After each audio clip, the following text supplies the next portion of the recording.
Identifying the best location. Choosing the right place to plant bamboo depends on several factors, such as soil, rainfall, and climate. But the main factor is the reason why you intend to grow this giant grass. In general, bamboo accepts all kinds of land to grow, but it performs best in sandy and drained lands, on slopes, that is, with little clay and little silt. If the soil is not the most suitable, it will be necessary to make a wider and deeper hole, 60 centimeters in depth and 40 centimeters across, for woody ones, and 40 centimeters in length and 20 centimeters across for herbaceous ones, which are smaller, and replace 20 centimeters of the bottom with more suitable land. For example, you can see a bamboo asper, which is very good, it's a giant bamboo, but when it is planted in an unsuitable soil, it doesn't develop well. Most species require plenty of sun, a minimum of 6 hours a day, and perennial rain. But once the clumps are established, the plant can survive without the need for irrigation. In dry climates such as the semi-arid and savanna, it will be necessary to water the seedlings for at least the first year after planting. Opportunity when nutrients like NPK, nitrogen, phosphorus and calcium, and others can be diluted in the water to be used. Always plant during the rainy season, of course.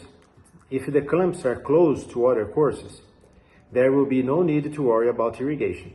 In other cases, a water trailer or a water truck solves the issue. A general rule to find out if bamboo adapts to the location is to check the existing thickets.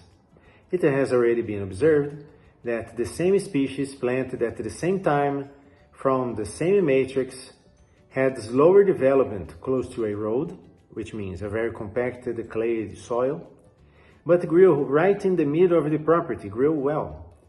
At a distance of 200 meters, greater access to rainwater, which is more common in the place, is retained and absorbed by the undulations of the ground, which means the rain falls for both, but that specific thicket absorbed more. However, the main question is, what is your purpose with this plantation? Let's define the answers based on the two main characteristics of bamboo: woody or herbaceous on the one hand, and the clumping or spreading on the other. From this definition, you must choose the most suitable species for use. In general, the spreaders grow more spaced out, where each stalk has a greater distance from each other, and are useful for erosion control, as they form a true underground network. Clumping bamboos, on the contrary, grow together, forming localized thickets.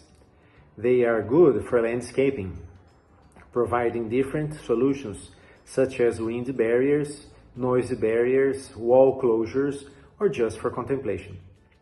For landscaping and areas close to buildings, such as houses and walls, the herbaceous plant is the best option, as it will not invade unwanted areas, it will not require a lot of pruning or pose a risk or damage if they break and collapse. Bambusa textilis, or garden bamboo, is the species you need. In the case of retaining slopes to prevent erosion, or hedges on rural properties with animals, the spreading herbaceous plant will accomplish its mission satisfactorily, as the rhizomes will form an underground web sufficient to hold the earth in place. In this case, any invasion of the branches in unwanted areas has to be pruned, but even dirt roads are too hard for the propagation of a bamboo, and the flow of vehicles will finish the job. Likewise, bamboo shoots within reach of livestock will not last long. They will be eaten. Philostachys aurea, or in Indian cane, or Bambusa tuldoides, called in Tupi in Brazil, taquara, is the solution. For civil construction, laminated and glued boards and panels, and the bamboo corridors on roads, it will be necessary to use wood and the thickening bamboos, such as Dendrocalamus asper and Guado angustifolia. This type of bamboo needs to be planted at least 5 meters apart and at least 10 meters away from power poles, water tanks, or buildings, because they grow up to 25 to 30 meters depending on the climate. Another option for civil construction is moso bamboo, called Philostachys pubescens. But this is a spreading woody bamboo. It is easier to harvest, as its culms are further apart. But if there is no containment and constant pruning, this crop can take over your property in 10 to 15 years. Finally, for biomass, the most suitable ones are Bambusa oldhami and the Dendrocalamus strictus, also considered woody and clumpy, but smaller than asper and guadua. Most species are suitable for producing edible shoots, except the guadua genus, which is very bitter. Not even weevils like it very much. The recommended species in this case is Dendrocalamus latiforus. For, as the body is one with many members, and all the members of the body, though many, form one body, so is Christ. First letter of St. Paul to Corinthians 12:12. Make good use of a bamboo. Use it where it has the greatest potential.